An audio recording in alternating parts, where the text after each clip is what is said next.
नमस्कार, UP live देख रहे हैं आप। मैं आपके साथ आयुष्पाल। यूपी लाइव में सबसे पहले बात मुख्यमंत्री योगी आदित्यनाथ के बरेली दौरे को लेकर के। उत्तर प्रदेश के मुख्यमंत्री योगी आदित्यनाथ ने मंगलवार को बरेली में 2263 करोड़ रुपए की 588 विकास परियोजनाओं का लोकार्पण और शिलान्यास किया है। पिछले 4 महीनों में यह उनका दूसरा बरेली का दौरा है। इस दौरे के दौरान उन्होंने समाजवादी पार्टी पर भी जमकर निशाना साधा और कहा कि 2017 से पहले बरेली दंगों का शहर कहा जाता था, लेकिन अब यहां विकास की गंगा बह रही है। सीएम ने लाभार्थियों को अपने हाथों से चेक और मकान की चाबियां भी बांटी। इस दौरान क्या कुछ तस्वीरें सामने आई और सीएम की ओर से और क्या कुछ कहा गया, इस रिपोर्ट में देखिए।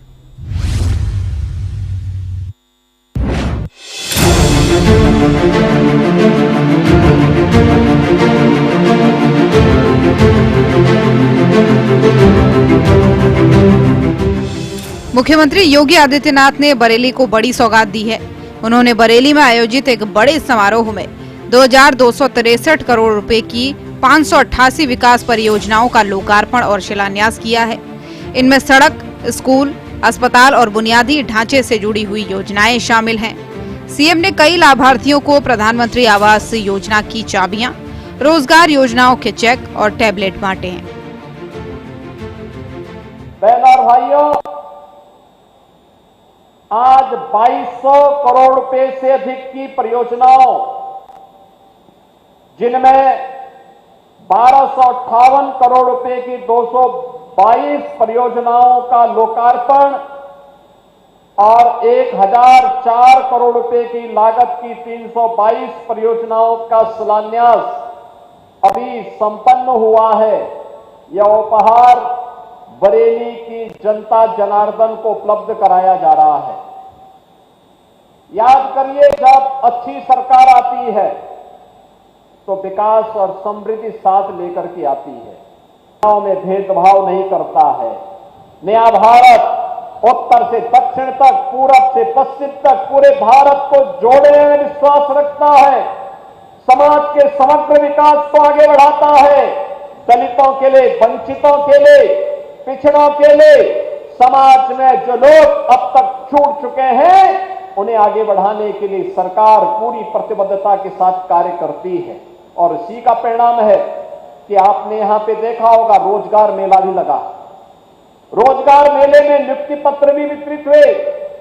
युवाओं के विकास और समृद्धि के उस सोच को, उनके उस विजन को आगे बढ़ाने के लिए, उनकी उस संकल्पना को आगे बढ़ाने के लिए उत्तर प्रदेश में हम लोगों ने मुख्यमंत्री युवा उद्यमी स्कीम लागू की है।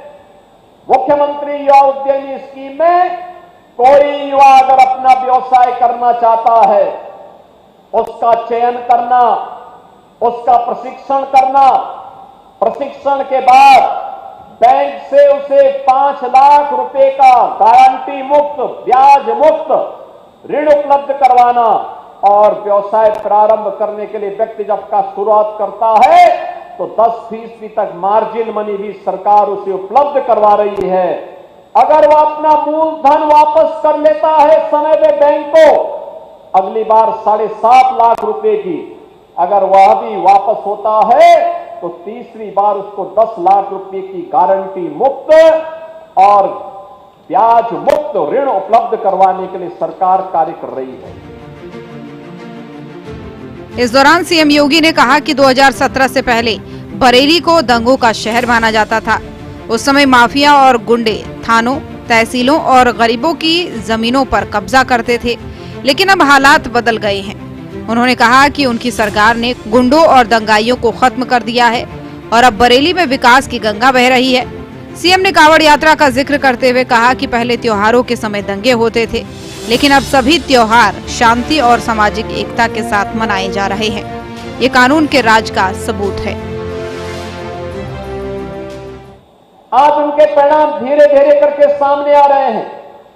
अब कोई हमारे बरेली को दंगाग्रस्त बरेली नहीं कह सकता और इसका प्रमाण सावन के मास में कांवड़ यात्रा के दौरान हम लोगों ने देखा है। कितना कुत्सित प्रयास हुआ है कांवड़ यात्रा को बदनाम करने का। याद करना, जो आयोजन समग्र समाज की एकता के माध्यम बनेंगे। समाज विरोधी तत्व उसके बारे में दुष्प्रचार करेंगे, उन्हें बदनाम करने के लिए साजिशें रचेंगे, उसके लिए षड्यंत्र रचेंगे। छद्म भेष में ऐसे तत्वों को बीच में भेज करके पूरे माहौल को खराब करने का प्रयास करेंगे। लेकिन समाज की जागरूकता और पुलिस की तत्परता के कारण ऐसे तत्व बेनकाब होते हैं। कांवड़ यात्रा सकुशल संपन्न होती है और बरेली में भी कांवड़ यात्रा सकुशल संपन्न होकर के यहां पर नाथ कॉरिडोर में लाखों की संख्या में श्रद्धालु जनों ने जलाभिषेक के कार्यक्रम के साथ जुड़ करके अपनी श्रद्धा को देवादिदेव महादेव के श्री चरणों में समर्पित किया। याद करिए, पिछली सरकारें बांटने का काम करती थी, वोट बैंक की राजनीति के माध्यम से तुष्टीकरण की पराकाष्ठा को पूर्ण करती थी, सुरक्षा में सेंध लगाने वालों को सम्मान करती थी और डबल इंजन की भारतीय जनता पार्टी की सरकार तुष्टीकरण नहीं बल्कि विकास के माध्यम से जनता जनार्दन की संतुष्टि का माध्यम बन रही है। विरासत को विकास के कार्यों के साथ जोड़ रही है। आपके जीवन में खुशहाली और समृद्धि लाने के लिए हर संभव प्रयास कर रही है।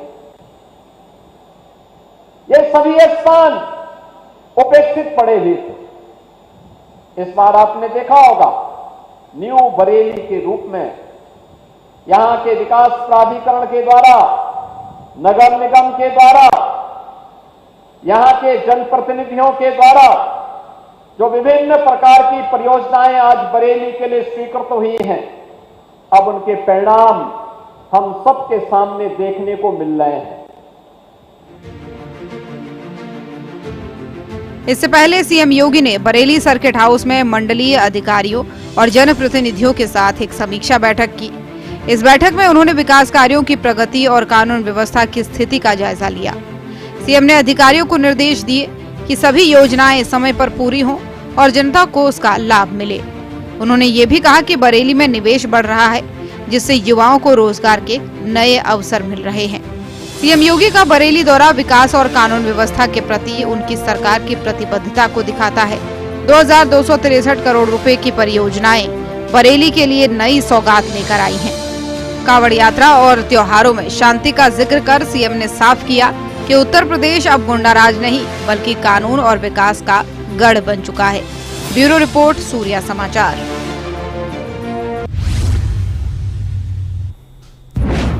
वहीं मुख्यमंत्री योगी आदित्यनाथ ने मुरादाबाद में 1176 करोड़ रुपए की 110 विकास परियोजनाओं का लोकार्पण और शिलान्यास किया है। इस दौरान उन्होंने समाजवादी पार्टी पर भी जमकर निशाना साधा है और कहा है कि उनकी सरकारों में मुरादाबाद में बच्चों को ग से गणेश पढ़ाया जाता है, जबकि समाजवादी पार्टी सरकार के समय ग से गधा पढ़ाया जाता था। सीएम ने हनुमान वाटिका, वॉर म्यूजियम और संविधान पार्क का भी दौरा किया है और पीएससी मैदान में जनसभा को संबोधित किया। संबोधन के दौरान और क्या कुछ कहा, इस रिपोर्ट में देखिए।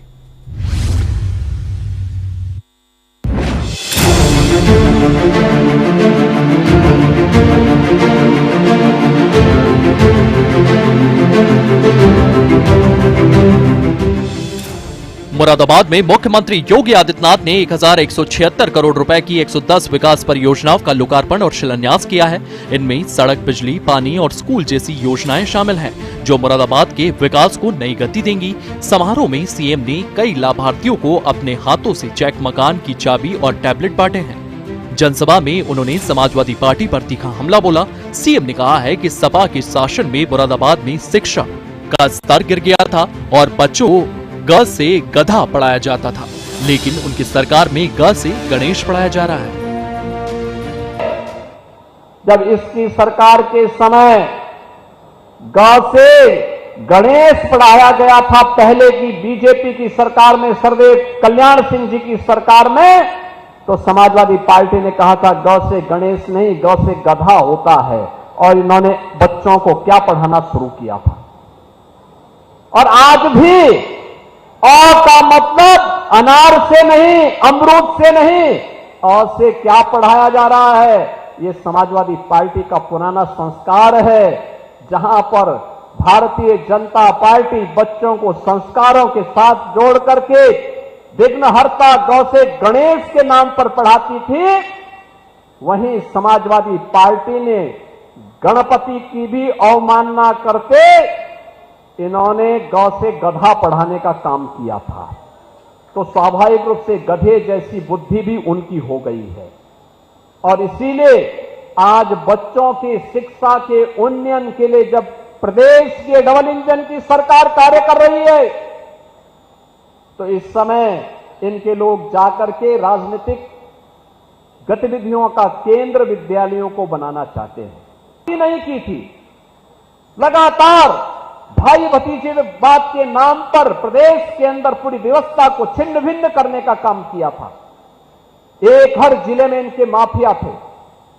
वन जनपद एक माफिया, एक जनपद एक माफिया के नाम पर, वन डिस्ट्रिक्ट वन माफिया के नाम पर प्रदेश को दंगों की आग में झोंका था। अराजकता का तांडव हुआ था। उत्तर प्रदेश के नौजवानों के सामने पहचान का संकट खड़ा हुआ था। आज उत्तर प्रदेश के नौजवानों के सामने पहचान का संकट नहीं। 8 वर्ष पहले उत्तर प्रदेश का कोई नागरिक उत्तर प्रदेश के बाहर जाता था, पहचान के संकट का मोहताज होता था। लोग उत्तर प्रदेश के नाम से चिढ़ते थे। आज 8 वर्ष के बाद मैं दावे के साथ कह सकता हूं, उत्तर प्रदेश का नौजवान, उत्तर प्रदेश का कोई नागरिक जब उत्तर प्रदेश के बाहर जाता है, सामने किसी को परिचय कोई पूछता है कहां से आए हैं, तो अगर उत्तर प्रदेश का नागरिक कहता है कि मैं उत्तर प्रदेश से हूं, तो सामने वाले का चेहरा खिलता हुआ दिखाई देता और कहता वाह उत्तर प्रदेश से। अब उत्तर प्रदेश अपनी विरासत और विकास की इस यात्रा पे गौरव की अनुभूति करता है। विरासत और विकास की अद्भुत यात्रा का, शिक्षा का अद्भुत यात्रा का एक नया केंद्र बना है। वन डिस्ट्रिक्ट वन प्रोडक्ट के नाम पर अपनी पहचान बना रहा है। आज Uttar Pradesh one district one medical college के नाम पर बेहतरीन स्वास्थ्य शिक्षा का एक नया केंद्र बनकर के उभरा है। इसके बाद सीएम ने हनुमान वाटिका, वॉर म्यूजियम और संविधान पार्क का दौरा किया, जहां उन्होंने इन स्थानों की व्यवस्थाओं का जायजा लिया है। 24वीं वाहिनी पीएससी मैदान में जनसभा को संबोधित करते हुए उन्होंने मुरादाबाद को औद्योगिक और सांस्कृतिक केंद्र बनाने की प्रतिबद्धता दोहराई है। सीएम ने ये भी बताया है कि उनकी सरकार ने पिछले 7 सालों में 8 लाख से ज्यादा युवाओं को नौकरियां दी हैं। हमारी योजनाएं पिक एंड चूज नहीं है, चेहरा देख करके नहीं, जाति मत मजहब क्षेत्र देख करके नहीं। हमारी योजनाएं तो प्रदेश भर के कोई भी हो, किसी भी जाति का हो, किसी भी मत का हो, किसी भी संप्रदाय का हो, किसी भी क्षेत्र का हो, उनका चेहरा देख करके नहीं, बल्कि वह प्रदेश का नागरिक है, पात्रता की श्रेणी में आता है, वह योजना में पात्रता की श्रेणी में आने पर उसको लाभ हर हाल में मिलेगा, कोई उसको वंचित नहीं कर सकता है। हमारी योजनाएं तुष्टीकरण का नहीं, संतुष्टीकरण का कारण है।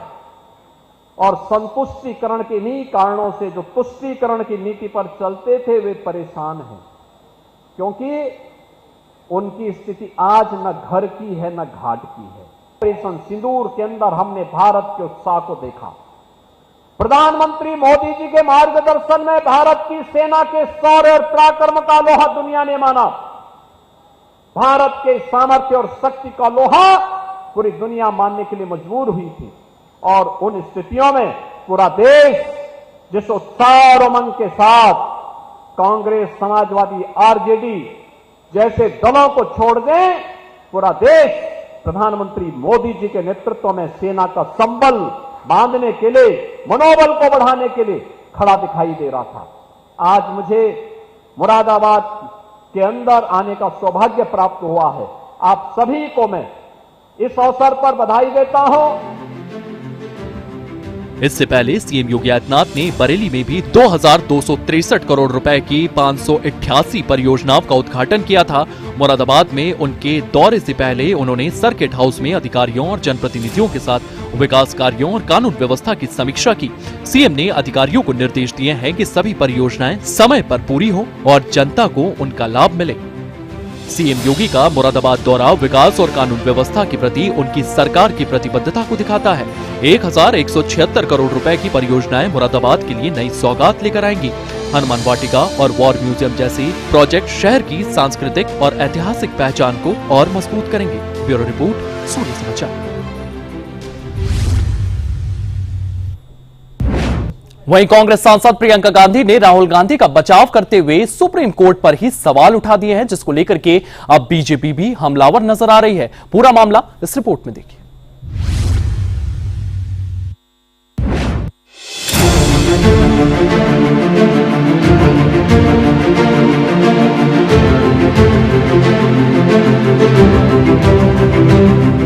कांग्रेस सांसद प्रियंका गांधी ने अपने भाई और नेता विपक्ष का बचाव करते हुए दो टूक कहा है कि कौन सच्चा भारतीय है यह सुप्रीम कोर्ट तय नहीं कर सकता।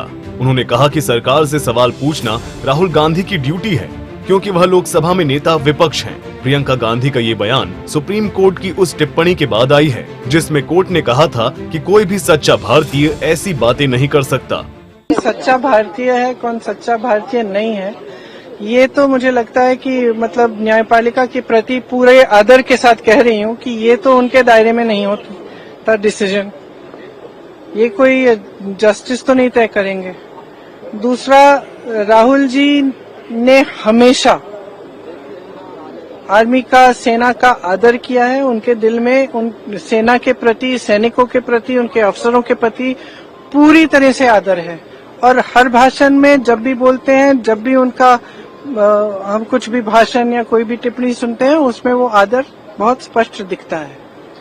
जो लीडर ऑफ ऑपोजिशन होते हैं, जो नेता प्रतिपक्ष हैं, उनका जो कर्तव्य है वो ये है कि सरकार से सवाल पूछना। ठीक है, ये उनका कर्तव्य है, तो वो अपना कर्तव्य निभाते हैं। जब सरकार से सवाल पूछते हैं, उनको पसंद नहीं है, वो जवाब नहीं देना चाहते, इसलिए ये सब चीजें वो कराते हैं।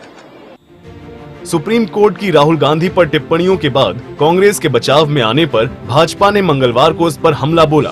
बीजेपी ने कहा कि कांग्रेस द्वारा न्यायपालिका को चुनौती देना कोई नई बात नहीं है, क्योंकि कांग्रेस एक ही परिवार को देश और संविधान से ऊपर मानती है। मुझे लगता है कि प्रियंका गांधी जी मतलब राहुल गांधी की बहन है, सिस्टर है, तो उनका कहना है कि भाई सुप्रीम कोर्ट इतना ही बोल रहा है कि अगर भारत रहना है तो फिर किसी देश की बात नहीं करनी चाहिए, भारत की बात करनी चाहिए। और अपने देश की निंदा भारत के किसी नागरिक ने नहीं करनी चाहिए, यही सुप्रीम कोर्ट ने बोला है। ऐसी जो मतलब वो ऐसी भूमिका उन्होंने, कोई भी व्यक्ति हो, नेता हो, उन्होंने अपने देश के खिलाफ नहीं बोलना चाहिए, इतना ही सुप्रीम कोर्ट ने बोला है। लेकिन राहुल गांधी का परिवार, गांधी परिवार या इस तरह के किसी बड़े परिवार के आदमी जो है यदि कोई टिप्पणी करते हैं तो कोई किसी प्रकार का न मीडिया उन चीजों को लेने को तैयार है, न सुप्रीम कोर्ट संज्ञान लेता है, न बार एसोसिएशन कहीं है, न वकील का एसोसिएशन कहीं है, न कोई एनजीओ खड़ा हो जाता है। ये सबसे दुर्भाग्यपूर्ण है। यही बात मैं कहना चाहता हूं और सुप्रीम कोर्ट को इसके ऊपर संज्ञान लेना चाहिए कि गरीबों के लिए अलग कानून, अमीरों के लिए अलग कानून, ये तो मैंने सुना था, लेकिन गांव के लिए अलग कानून, शहर के लिए अलग कानून, परिवार के लिए अलग कानून, परिवारवादी लोगों के लिए अलग कानून, ये जो चीजें हैं। और सुप्रीम कोर्ट में जो टिप्पणी, सुप्रीम कोर्ट के बारे में जो टिप्पणी आज प्रियंका गांधी जी ने किया है और पूरे यूपीए गठबंधन ने किया है, आज जो यूपीए गठबंधन की मीटिंग थी उसमें भी इस तरह की जो बातें आई हैं, इसको सुगो मोटो जो है जिस तरह से मेरे लिए संज्ञान लिया सुप्रीम कोर्ट ने, तो सुप्रीम कोर्ट को लेना चाहिए। नहीं तो ये माना जाएगा कि कानून दो लोगों के लिए अलग अलग है। दुनिया में हर बहन अपने भाई की रक्षा के लिए सब कुछ करती है। जो निर्णय है वो कोर्ट का कमेंट है। एक दुनिया की हर बहन अपना भाई जैसा भी हो, लेकिन उसका भाई होता है और उसके बारे में चिंतित भी होती है और उसके बारे में रक्षा भी करती है, चाहे भाई को कितना भी कम दिमाग क्यों ना हो। रूल ऑफ भाजपा या रूल ऑफ कांग्रेस नहीं होता है, रूल ऑफ लॉ होता है। इंडियन कॉन्स्टिट्यूशन गवर्न करता है भारत को, भारतीयों को, और उसके द्वारा कंडक्ट उसके द्वारा घोषित नियमों की पालना सबको करनी होती है। मैं समझता हूं प्रियंका जी भी संविधान के तहत आती होगी। यदि वो अपने आप को संविधान से ऊपर समझती है तो इसके निर्णय फिर जनता करेगी, समय आएगा। कुल मिलाकर राहुल गांधी पर सुप्रीम कोर्ट की टिप्पणी ने बड़ा सियासी तूफान खड़ा कर दिया है, जो आने वाले दिनों में भी शांत नहीं होने वाला है। सूर्या समाचार के लिए ब्यूरो रिपोर्ट।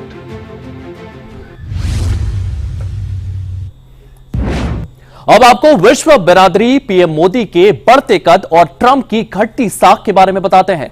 टैरिफ नीति को लेकर के आलोचना के शिकार ट्रंप ने ब्राजील के साथ बातचीत की पेशकश की थी, जिसे ब्राजील ने कहते हुए नकार दिया कि वे टैरिफ को लेकर के ट्रंप से नहीं बल्कि पीएम मोदी को कॉल करना पसंद करेंगे।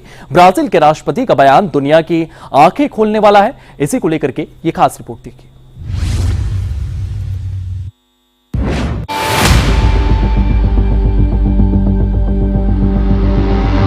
अमेरिका की चौधराहट पर भारत ने कैसे बड़ी स्ट्राइक की है, इसका अंदाजा ब्राजील के राष्ट्रपति के उस बयान से लगाया जा सकता है जिसमें उन्होंने ट्रंप से ज्यादा पीएम मोदी पर भरोसा जताया है। दरअसल राष्ट्रपति ट्रंप ने ब्राजील को टैरिफ विवाद पर बातचीत का खुला ऑफर दिया था, जिसे ब्राजील के राष्ट्रपति लूला दा सिल्वा ने ये कहते हुए ठुकरा दिया है कि वो टैरिफ को लेकर ट्रंप को कॉल नहीं करेंगे। इसके बदले पीएम मोदी से बात करना पसंद करेंगे। बता दें कि ब्राजील दुनिया के उन्हीं चंद देशों की लिस्ट में शामिल है जिसने अमेरिका की दादागिरी स्वीकार नहीं की है, और यही वजह है कि अमेरिका ने ब्राजील पर 50% टैरिफ लगा रखा है।